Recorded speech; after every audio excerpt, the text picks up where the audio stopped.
윤 대통령 탄핵 심판이 거의 종점에 다다랐습니다. 사실상 내일 10차 변론 기일이 마지막일 수도 있습니다. 그리고 어제 9차 변론에서는 문영배 권한대행과 윤 대통령 측이 검찰 신문조서를 증거로 채택하는 과정에서 공방을 벌이다가 윤 대통령 측 변호사가 퇴장하는 일까지 벌어졌습니다. 어제 모습 다시 보겠습니다. 다음 장입니다. 갑 29호증의 27 문상호에 대한 2회 진술조서 진술 내용입니다.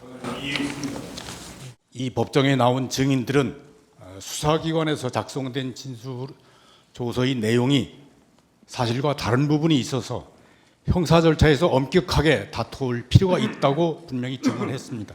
그런 조서들의 진술 내용은 증거조사 대상에서 제외시켜 주시기 바랍니다. 형사 재판 절차에서는 증거로 쓸 수 없는 것을 탄핵 심판 절차에서는 증거로 썼다는 비난을 면하기 어려울 것입니다. 재판부의 증거 결정은 이미 제4차 기일에 이루어졌습니다.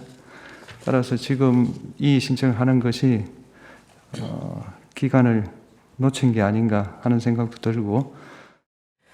자, 지금 조서 문제 가지고 설전이 또 한 번 헌재에서 벌어진 겁니다. 국회 측에서 조지호 경찰청장 등의 검찰 신문조서를 이제 증거로 채택하겠다 이렇게 얘기를 하니까 윤 대통령 측의 조대현 변호사가 이 문제를 놓고 항의를 하다가 결국에는 퇴정하는 일이 벌어진 거잖아요, 윤 대변인님. 그러니까 결론은 이거죠. 검찰 조서에 따르면 윤 대통령 쪽에 결코 유리하다고 볼 수 있는 내용들이 많이 적시가 돼 있어요. 근데 이제 윤 대통령 주장은 뭐냐면 증인들이 검찰 조서에 있는 그 증언 내용과 다르게 헌재에서 얘기하고 또 증언이 제한된다. 이렇게까지 얘기를 했는데도 검찰에서 조사받았던 내용을 증거로 채택한다. 그러면 이 헌법재판 심판정에서 벌어졌던 일이 훨씬 더 중요하고 증거로서의 능력이 있는 건데 그거를 채택하면 어떻게 하느냐. 또한 나오지 않은 사람에 대해서도 검찰 조서를 증거로 채택을 바로 해버리면 뭔가 물어서 이 검찰 조서 내용이 탄핵될 수 있다.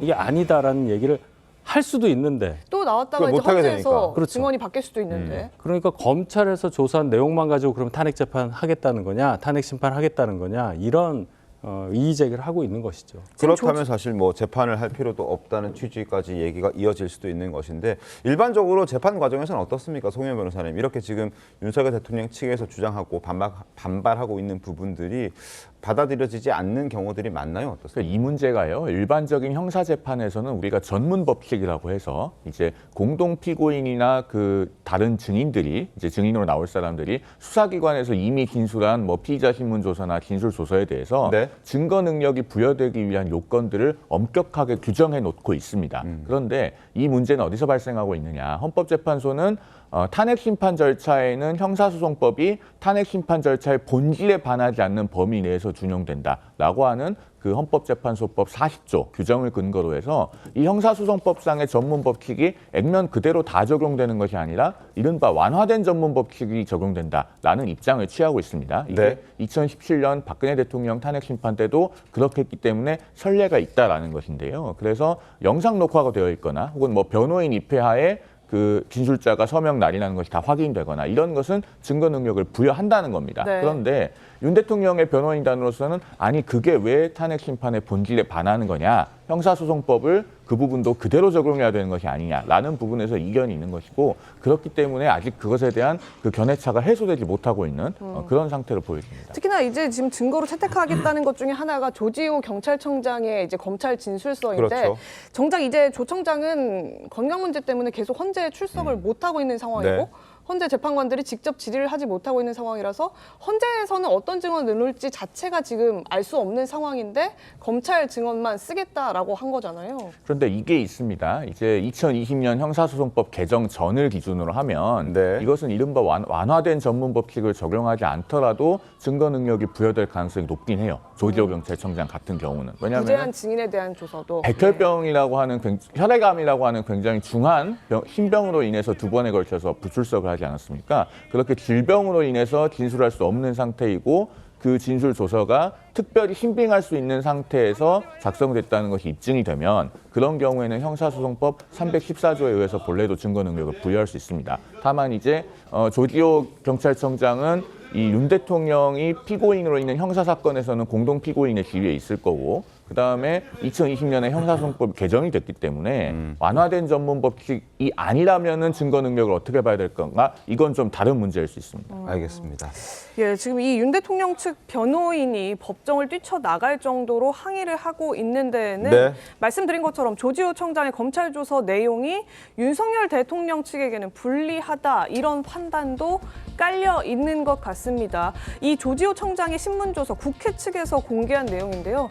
계엄 전후로 윤석열 대통령으로부터 조 청장이 6번의 전화를 받았다. 그리고 그 전화에서 대통령으로부터 직접 모두 의원을 체포하도록 닥달하는 내용의 지시를 받았다. 이런 내용이 이제 조 청장 등등의 신문 조서에 나오고 있는 겁니다. 이에 대해서 지금 윤석열 대통령 측은 반대 신문에서 신빙성에 대한 탄핵이 안 될 경우에 증거로는 쓸 수 없다.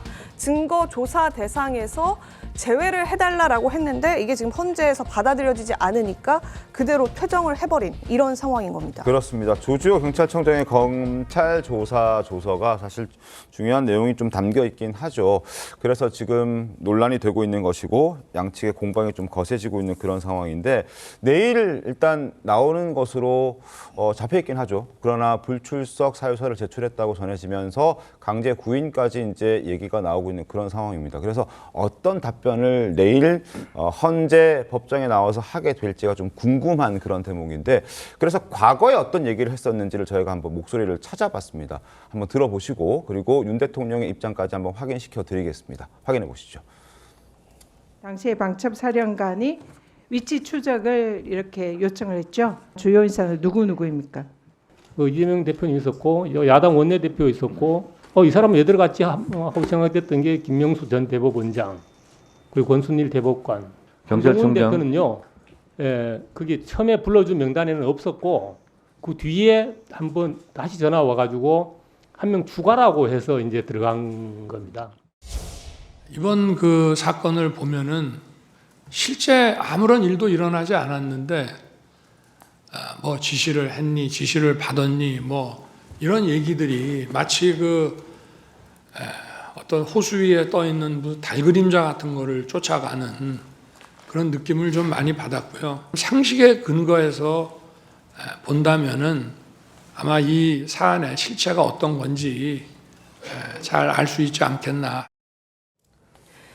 윤 대변인님 아마 그 윤석열 대통령 측에서는 조지호 총장이 헌재에 나오면 또다시 진술을 어떻게 할지 모른다라는 것에 대한 기대를 조금 하고 있는 것 같아요. 그래서 출석을 요구하고 있는 상황이긴 하지만 나오지 않겠다고 하는 상황인데 지금 헌재가 본인이 반대함에도 불구하고 강제 구인을 하겠다 이렇게 주장을 하고 있거든요. 헌재 입장에서도 조지호 경찰청장이 심판정에서 무슨 얘기를 하느냐를 꼭 들어야 할 그런 상황이기 때문에 그렇다고 봅니다. 지금 가장 문제되는 것이 윤 대통령이 과연 국회의원을 콕 집어서 체포하라고 지시를 했느냐. 중요한 그 말을 부분이죠. 제대로 들은 사람이 있느냐. 들었더라도 정말로 국회의원 그리고 체포 두 단어를 했느냐. 이거 아니겠습니까? 근데 지금 나온 것 중에 조지호 경찰청장이 국회에서 얘기한 방금 보신 그 영상에 나오는 그 말이 거의 뭐 결정적이잖아요. 이 상태에서 조 청장이 심판정이 나오지 않은 상태에서 그냥 검찰 조서만 증거로 채택이 되면 윤 대통령 입장에서는 너무 불리한 상황이 되는 거고 헌재 입장에서도 그래도 이 증거를 인정한다 하더라도 조지호 청장이 심판정에 나와서 직접 그것을 확인해 주는 것과 그렇지 않은 상태는 다를 수가 있습니다. 네, 그렇죠. 여러 부담이 있을 수 있겠죠. 그러니까 뭐 건강이 안 좋아서 오기 어려운 상황이라고 조지호 청장이 얘기를 하지만 어떤 식으로든 내일 심판정에 세워서 국회에서의 발언에 대해서 똑같이 입장을 견지하고 있는지 그 여부를 확인하려는 작업이 헌재든 윤 대통령 측이든 필요하다. 이런 상황이라고 정리할 수 있겠습니다. 필요하죠. 이례적으로 지금 헌재에서 지금 이 조지호 청장에 대해서 강제 구인까지 하겠다고 하는 것은 지금 얘기 나왔듯이 조서를 그냥 검찰 조서만 딱 갖다 쓰기에는 헌재도 어떤 면에서는 부담이 좀 있기 때문에 굳이 아픈 사람을 강제 구인까지 하는 거 아니냐 이런 의심도 나오거든요. 그러니까 이제 피청구인 쪽에서 계속해서 말도 안 되는 꼬투리를 잡고 있으니 그러면 조지호 청장에 대한 증언까지 다 듣고 나서 판단하겠다는 것이고 일단은 증거 채택은 어제 이루어졌습니다. 그러니까 그게 크게 봐서는 김영현, 여인영, 조지호 등 계엄 관련자 수사기관 진술조사 증거 채택됐고요. 제일 중요한 포고령 1호도 증거 채택됐고, 그다음 비상 입법기구 관련된 쪽지도 증거 채택이 됐고요. 그 당시에 국회에 군인들이 들어간 CCTV도 증거 채택이 됐습니다. 그다음에 그 곽종근, 홍장훈, 이진우 등에 대한 국회 증언도 회의록도 증거 채택이 됐습니다. 이쯤 되면 조지청장의 어떤 그 증언 하나가 이 재판의 전체의 흐름을 바꿀 수는 없는 것은 당연히 아는 것이고, 저는 윤석열 대통령 측에서 계속 주장하고 국민의힘도 주장하는 게 적용과 준용에 대한 개념을 지금 혼동시키고 있는 겁니다. 형사소송법에서 강력하게 엄격하게 규정한 검찰 조사 능력에 대해서는 반드시 헌법재판소에서 해야 된다. 준용이에요. 참고해서 네. 재판관들이 판단하는 것이고 적용되는 게 아닙니다. 근데 그 부분에 대해서 자꾸 어깃장을 놓으니까 재판관들이 이미 4차 변론에서 얘기를 했고 네. 증거 채택을 한 부분에 있어서 더 이상 이론을 제기하지 말라고 하는데 자꾸 이제 막판에 가서 할 이야기가 없으니 조대현 변호인 측에서는 좀 어깃장 놓고 퇴장하는 그런 모습인데, 저는 조지호 경찰청장이 몸도 아프신 상태에서 굳이 본인의 발언들을 지난해 12월에 국회에서 증언했던 걸 바꿀 어떤 여러 가지 상황은 없을 것이라고 봐서 진실된 증언이 있지 않을까 그래 보입니다. 알겠습니다.